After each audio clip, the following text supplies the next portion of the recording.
This is the ultimate Destiny 2 beginner's guide for anyone who is new to the game or returning after a break. Destiny has tons of complex systems that make the game very confusing for new players, but this video will address that problem and give you a clear and straightforward introduction to the game. So whether you're playing Destiny for the first time or you're returning after a break, this video is meant for you.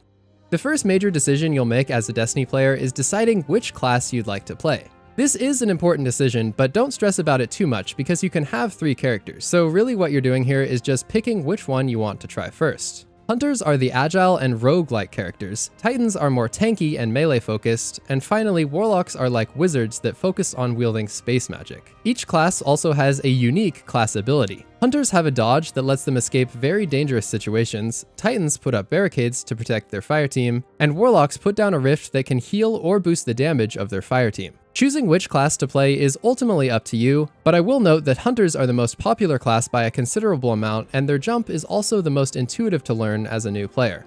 However, no class really stands out as being more powerful than the others. They each have strengths and weaknesses, and you can complete all of the hardest things in the game as any of the classes.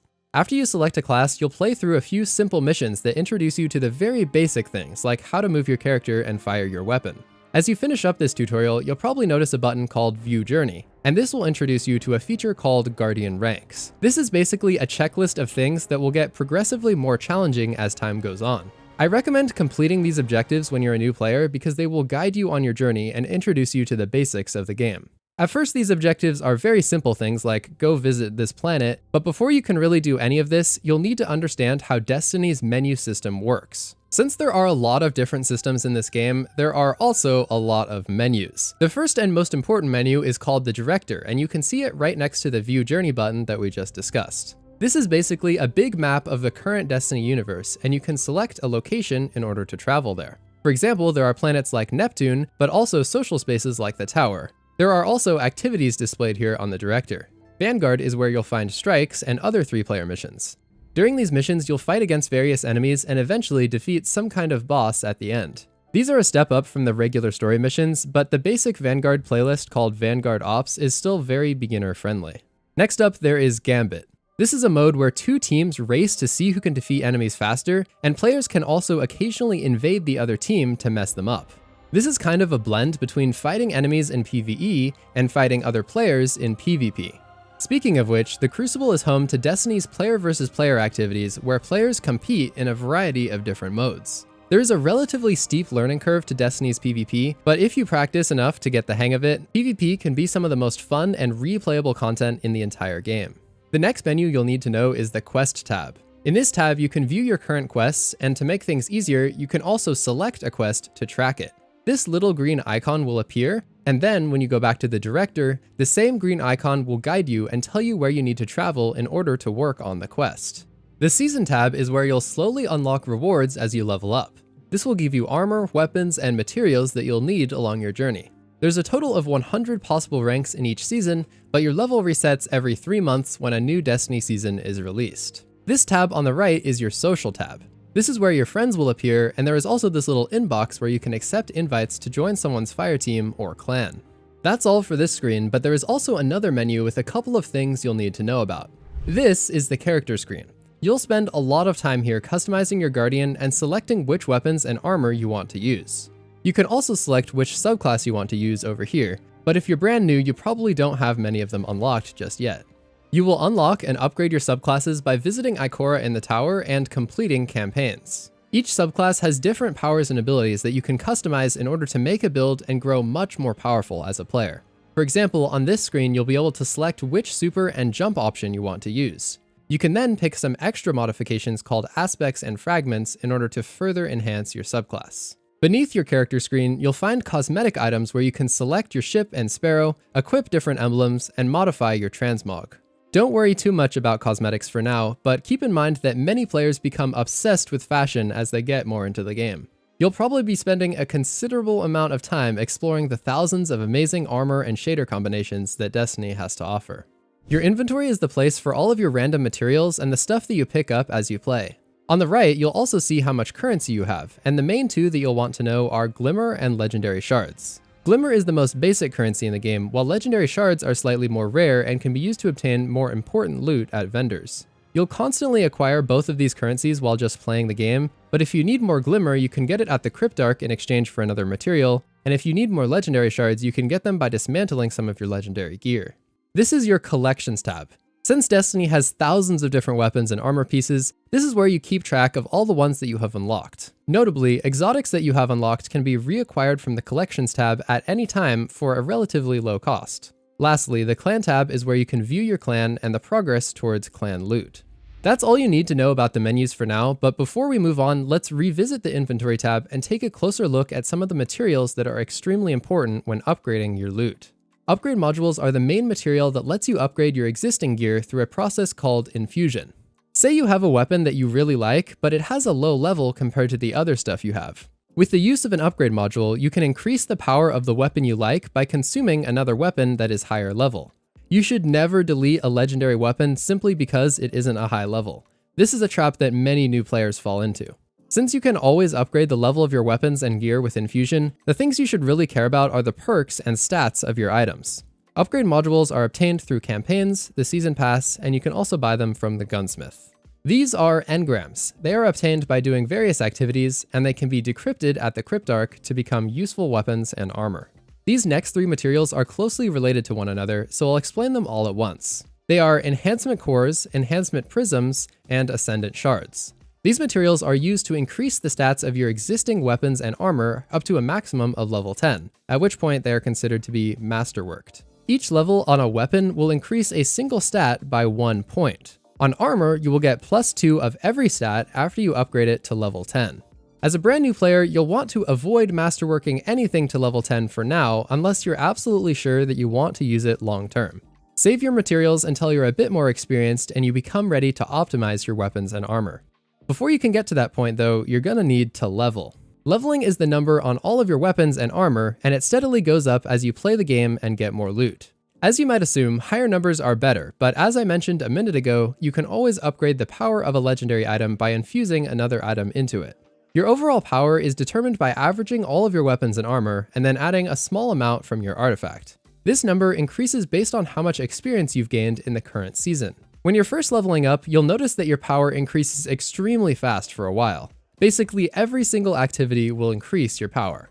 Eventually though, you'll reach something called the soft cap, at which point you'll only be able to go higher by completing activities that drop powerful loot. You can tell if an activity drops powerful loot by hovering over it and reading what type of loot it provides. Sources of powerful loot will also be highlighted on your director with these little icons. After a while of acquiring powerful loot, you'll reach another plateau called the powerful cap. At this point, the only way to increase your power further is by completing activities that drop pinnacle loot. You can only obtain a small number of these each week, but every Tuesday you'll be able to repeat pinnacle activities to get more pinnacle loot. Similar to the powerful loot, these are also highlighted on your director. An important thing to note while leveling is that Destiny is smart.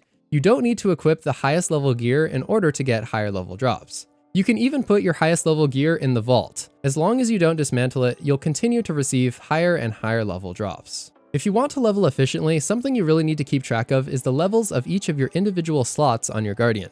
If you have one item, let's say your heavy weapon for example, that is significantly lower than all of your other items, you really want to get that item up before you go to your next powerful or pinnacle drop. This is because having that one low-level item will tank your overall power level and prevent you from getting something that is a significant upgrade for one of your other slots. Many players often complain about having bad luck and getting powerful or pinnacle drops that aren't really an upgrade, but most of the time this is really just due to them not noticing that one of their slots is really lagging behind. If you notice a slot is lagging behind, go do a non-pinnacle activity to get an item to drop at your current level. If you want to play more intermediate Destiny activities and graduate from being a total noob, you're going to need to use some third-party resources. I know, this may sound scary and complicated, but I promise it really is not. It is super simple. The first essential resource is called Destiny Item Manager, or DIM for short. This website lets you view all of your items on your character, vault, postmaster, and inventory. You can use this to easily transfer any item on any of these locations by simply dragging it like this. Another handy feature here is you can see the maximum power for each of your slots on your Guardian, making it easy to notice if one slot is falling behind. This website can do all kinds of cool advanced things as well, so feel free to explore it more later as you become a more experienced player. Light.gg is a database where you can look up basically anything that has ever existed in this game. If you want to learn more about a weapon that you have or find out what perks can roll on various weapons, this is where you can do that. Clearly biased opinion here, but another resource I would recommend for new players is my Discord server. We have experienced players who've played the game for almost a decade, and they're able to answer any question that you might have about Destiny. We even have a special channel dedicated to answering your questions. There's a no stupid questions policy, and we will literally ban someone if they make fun of you for asking a question. Destiny is complicated, and I guarantee that you will have many questions during your lifetime as a Destiny player. So definitely join us at discord.gg/shadowdestiny. Before we go any further, I want to introduce you to a sort of Destiny dictionary. There are a lot of terms and acronyms that you'll see while playing Destiny, and it's important to understand them. For example, a blueberry is a player who is not in your fire team, and they will show up as a blue dot on your radar. DPS means damage per second and is commonly referenced when calculating how good a weapon is in PvE, which means player versus environment. Kinetic refers to this weapon slot, energy refers to this weapon slot, and power or heavy refers to this weapon slot. LFG stands for looking for group. KWTD means know what to do and is commonly used by experienced players searching for other experienced players, or someone trying to get a carry from experienced players. A carry is when a player just kind of does nothing and other players complete the activity for them. Meta means most effective tactics available and is commonly used in discussions about the best weapons in the game. ADS means aim down sights. Primary ammo is the basic ammo type used by weapons like auto rifles. Special ammo is green, limited, and is used for weapons like shotguns and snipers. Heavy ammo is rare, purple, and is used for powerful weapons like rocket launchers. AE means airborne effectiveness and refers to how good your weapons are while jumping. I recommend that you save this video and come back to it later so that you do not forget these important Destiny definitions. They will come up constantly while playing the game and interacting with other players, and you'll need to know what they mean in order to understand what other people are saying. Destiny 2 has many different types of activities, so let's cover a brief overview of where you'll be spending most of your time as a Guardian. We already covered these core modes, but there are also a couple other activities to keep in mind. Lost sectors are hidden areas on planets where you can defeat enemies and claim a chest of loot. They are clearly marked with this symbol, although they can still be a little tricky to find sometimes. At higher difficulties, lost sectors are actually super important for obtaining and farming exotics, but we'll talk more about that later. Raids are endgame 6-player PvE activities that are meant for more advanced players, but you should absolutely aspire to do a raid someday. Raids are the most impressive and massive things Destiny has to offer, and you will not truly understand what Destiny is all about until you have experienced a raid. Dungeons are activities that are kind of like mini raids because they only require 3 players and they are much faster to complete. Dungeons can provide a fancy type of armor called Artifice Armor that gives you bonus stats, but you don't have to worry about that until you're a much more advanced player. Each new season in Destiny generally introduces a new seasonal activity to play. These activities can sometimes be found in the Helm, and they are tied closely to the story of that particular season. Public events are random activities that appear while you're patrolling around on any planet. These events only take a few minutes and have specific objectives for you to accomplish. Importantly, if you do a certain thing during an event, you can turn it into a heroic public event in order to get more rewards. Many players seem to think that heroic events are just random, but this is not the case for any of them. The tower is the primary social space in Destiny 2. You'll be spending a lot of your time here because this is home to many important NPCs. You will land right here, and if you walk to your left, you'll find the Postmaster. This is where lost items will go. For example, if you acquired a new weapon but your inventory was full at the time, your weapon will be waiting for you here. However, be careful and don't let valuable items just sit in the Postmaster. There is a limited number of items that can be kept here, and your things will get deleted if you overfill your Postmaster with too much stuff. Over here, this is the vault, and it is a huge storage space for all of your loot. When you get a piece of loot but you don't want to use it for a while, you'll want to store it in the vault. The vault can hold several hundred items at once, and this might seem like a lot, but once you become a more experienced player, you'll find that this fills up very quickly. Next to the vault, we also have this exotic kiosk where you can buy exotic and legendary weapons from the past that are no longer obtainable through regular gameplay. If you're someone who's returning to Destiny after a break, you will definitely want to check this out. The tower is also home to vendors associated with the core playlist that I mentioned earlier. Shax runs the Crucible, Zavala handles Vanguard operations, and the Drifter is responsible for Gambit. You'll notice that each of these vendors have mini-quests called bounties. These will show up on your quest screen, and they will give you XP by completing them like this. Completing bounties for each of these vendors each week will also reward you with powerful loot, and this is an extremely easy way to level up. After you've completed the most basic intro activities in Destiny, you're going to want to start caring about stats and mods. These things can take your Guardian from being like a 2 out of 10 on the powerfulness scale up to like an 8 out of 10.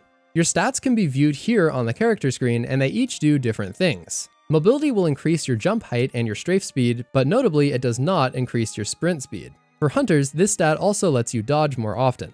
Resilience increases how much HP you have, reduces the amount you flinch when you get hit, provides some damage resistance in PvE, and makes Titan barricades recharge faster. Recovery makes your health recover faster and also makes Warlock rifts regenerate faster. Discipline makes your grenades recharge faster, Intellect makes your super recharge faster, and Strength makes your melee recharge faster. You will need to decide for yourself which stats you personally aim for when building your character, so make sure you're looking at the stats on your different armor pieces so that you can select your favorites. The way that stats work in Destiny is they are divided into different tiers, meaning that only multiples of 10 actually have an impact on your Guardian. So in other words, there is no difference between having a 10 and a 19 of a certain stat. You would need to get it up to 20 in order for it to be better than 10. Additionally, you should know that stat points above 100 do absolutely nothing. As you advance towards the Destiny 2 endgame, optimizing your stats and getting armor with good rolls will become a priority. In general, anything above a total of 60 is worth keeping when you're new, especially if it has a high value of the stats that you want. Anything above 65 is pretty exceptional, with 68 being the highest possible total before any mods or masterworks are applied. Exotics, however, can roll up to 71 total stats, but these are super rare and I've only gotten a single 71 stat drop in all of my time playing Destiny. Mods are applied to your armor and weapons. They give bonuses to stats and provide incredibly powerful and unique effects. Starting off with weapon mods, these are rather simple things that slightly enhance something about your weapon. For example, they can do things like increase the magazine size of your weapon or increase how much damage it deals against certain enemy types. Armor mods are a bit more complicated because they simply do more things and they often synergize with one another. For example, one armor mod will charge up your character, and then another armor mod will spend that charge in order to boost one of your abilities. There are tons of different mods to look through, and you can mess around with different ones in order to find out which combos you like. Once you come up with a combo of mods and armor that you like, you'll want to create a loadout. You can access the loadout system like this on the left side of your character. This is an extremely useful system that lets you save what you currently have equipped so that you can come back to it later. You can change your mods, armor, weapons, and even subclass to something else, but then you can return to the loadout you saved with a single click of a button. You can also save multiple different loadouts here so that you can easily swap between different builds that you design for different activities. When considering mods, you also need to know about artifact mods. These are super fancy mods that can be accessed right here on your artifact, and they will become unlocked as you earn experience in the current season. These mods are fancy because you don't have to actually equip them. Once you unlock them, they will always be applied to your character. These mods will change every season, but some of them are incredibly powerful and you definitely want to make use of them. An extra thing to be aware of is some of these mods will allow you to counter certain enemy types in the game. Champions are special enemies that will be extremely difficult to defeat unless you have the correct mod from your artifact that will let you stun them. For example, this is a barrier champion and you cannot hit him with a normal weapon unless you have an artifact mod that lets you counter the barrier.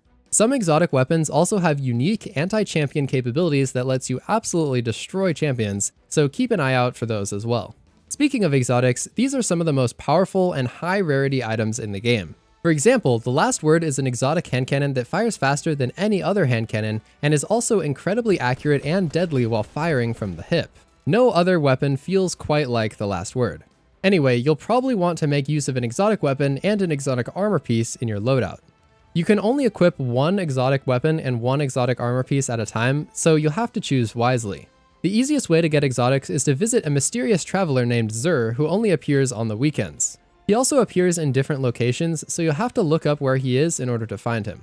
Each week he sells a selection of different exotic weapons and armor in addition to a few legendary items. As a new player, you want to make sure you visit Zur every weekend because the legendary armor he sells might be a massive upgrade for you, and this is also a super easy way to unlock your first collection of exotics. You'll also be able to purchase a randomized exotic engram from him if you can afford it.